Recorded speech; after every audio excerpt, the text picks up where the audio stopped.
आखिरकार चाइना के सबसे बड़े आधिकारिक अकाउंट ने यह मान लिया है कि कोविड उनका ही फैलाया हुआ सबसे बड़ा टेक्नोलॉजिकल एडवांसमेंट है। अपनी पूरी ताकत लगा के चाइना दो बातों का ढिंडोरा पीट रहा है और पूरा विश्व इस बात को देखकर स्तब्ध है कि चाइना कितना गिर सकता है। चाइना की सेंट्रल पॉलिटिकल और लीगल अफेयर्स कमीशन यानी कि सबसे बड़ा जो उनका अकाउंट है, उसने दो बातें करी है। एक इस रॉकेट को दिखाया है और इंडिया के अंदर जलती हुई चिताओं को दिखाया है, और इसके साथ ही उन्होंने इस बात की हुंकार भरी है कि स्पेस टेक्नोलॉजी हो चाहे बायो वॉरफेयर हो, चाइना के आगे कोई भी नहीं है। 2019 के अंदर यह बात सामने आ गई थी कि चाइना की मिलिट्री बड़े स्तर के ऊपर बायोलॉजिकल वॉरफेयर पे काम कर रही है, और वहां की जो पीएलए है यानी कि पीपल्स लिबरेशन आर्मी, जो वहां की आर्मी जिसको कहते हैं, वो फोकस कर रही है जीन एडिटिंग के ऊपर नए प्रकार के वायरस बनाने के लिए। और खास बात यह है कि जो क्रिस्पर टेक्नोलॉजी का इस्तेमाल चाइना कर रही है, उसी के जरिए माना जा रहा है कि नए वाले म्यूटेशन वाले वायरस इंडिया में आए। कोरोना की पुरानी वाली स्ट्रेन एक बार खत्म हो गई थी, उसका कोई खास असर नहीं हो रहा था, मगर भारत के अंदर चुनाव का ऐलान होता है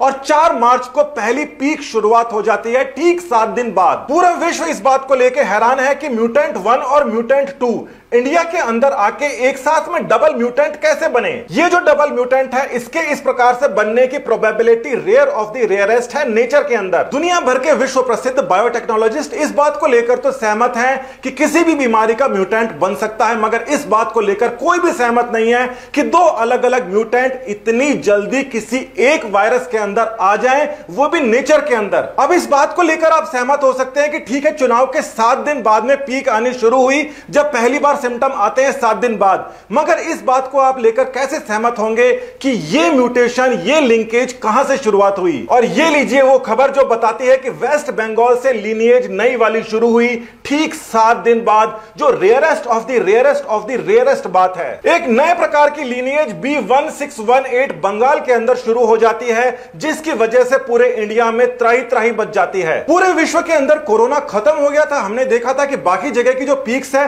वो डाउन आ गई थी, केवल इंडिया के अंदर नई पीक, नया म्यूटेंट बिल्कुल उसी समय पे कैसे आ गया। अच्छा, इस बात को तो आप कह देंगे कि पश्चिम बंगाल के अंदर नया लीनिएज आया और पूरे के पूरे इंडिया के अंदर वो फैला, जिसकी वजह से सिचुएशन आई। और इंडिया की मेडिकल फैसिलिटी वैसे तो खराब है, मगर पाकिस्तान से 10 गुना अच्छी है।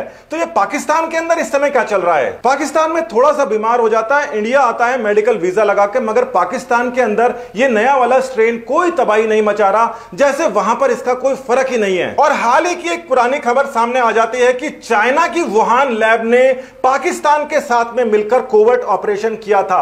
ये वुहान वाली लैब पाकिस्तान में क्या कर रही है? 2013 के अंदर सीपैक शुरू हुआ था और 2015 से चाइना ने एक प्रकार से पाकिस्तान पर कब्जा कर रखा है। रिपोर्ट के अनुसार कम से कम 5 हाई लेवल पैथोजेंस का वहां पर परीक्षण चल रहा है, और इसके अंदर वही वुहान इंस्टीट्यूट ऑफ वायरोलॉजी शामिल है। चाइना की कोई भी बात ताइवान से छुपी नहीं है। ताइवान की बहुत सारी कंपनी चाइना के अंदर ऑपरेट करती है, उन्होंने बहुत ही सनसनीखेज खुलासा किया था। ये जो नई पीक आई है, ठीक इसी समय एक और खुलासा हुआ था कि चाइना की सिनोफार्म वैक्सीन मेकर जो है, जो कि कोविड की वैक्सीन बना रही है चाइना के अंदर, जिसके बाद के अंदर चाइना के अंदर कहीं पर भी कोविड नहीं फैला। इस कंपनी ने चाइना के लिए बहुत सारे बायो वॉरफेयर पे काम किया है। अब यहां पर देखिए, आर्मी जो है वायरस बनवाने का प्रोग्राम कर रही है, आर्मी के साथ में मिलकर वैक्सीन डेवलप करने वाली कंपनी काम कर रही है, और जो फैसिलिटीज आर्मी के साथ में काम कर रही है उसके अंदर Wuhan institute of biological products, वही वाली लैब शामिल है, जिसके ऊपर पूरी विश्व का शक है। वैसे आज के समय में इसको शक बोलना शक की बेइज्जती है, क्योंकि चाइना ने खुद ने स्वीकार कर लिया है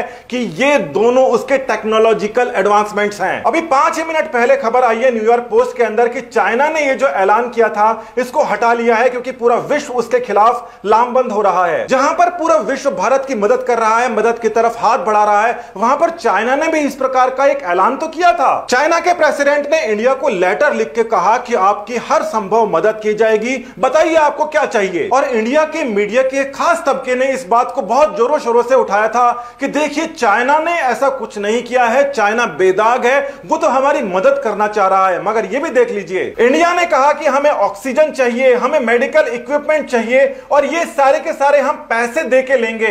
मगर चाइना ने क्या किया कि वहां से आने वाली जितनी भी एयरलाइंस हैं उसको बंद कर दिया। बोला 15 दिन तक आपके यहां पर कंडीशन खराब है, उसके बाद में हम सोचेंगे। 15 दिन के बाद में सोचेंगे कि आपने जो पेमेंट कर दिया है उसका जो सामान है वो भेजना है कि नहीं, और साथ ही के अंदर कह रहे हैं कि बताओ आपको क्या मदद चाहिए। देखिए, वायरस चाइना का है, वैक्सीन चाइना ने पहले से बना रखी है, म्यूटेंट को इंडिया के अंदर अगर वो फैला रहा है उसके बाद में जीडीपी उनकी 18.3% राइज कर जाती है और चाइना के अंदर वायरस नहीं फैलता। इसको लेकर लोग केवल कयास लगा रहे थे, मगर चाइना ने कहा कि बहुत हो गया खेल, अब हम मान ही लेते हैं कि ये हमारा टेक्नोलॉजिकल एडवांसमेंट है, इसीलिए आगे के लिए आप संभल के रहना। पूरे विश्व भर के लिए ये बहुत ही ज्यादा खतरनाक स्थिति है। खतरनाक इसलिए कि और भी ज्यादा म्यूटेंट्स चाइना ने बना के रखे हो सकते हैं, और जब वो ओपनली इस बात को स्वीकार कर रहा है इसका मतलब 100% वो कॉन्फिडेंट है कि वो आने वाले समय में क्या कर सकता है। WHO को चाइना ने किस प्रकार से खरीदा, अमेरिका को उससे बाहर जाना पड़ा, यूनाइटेड नेशन के अंदर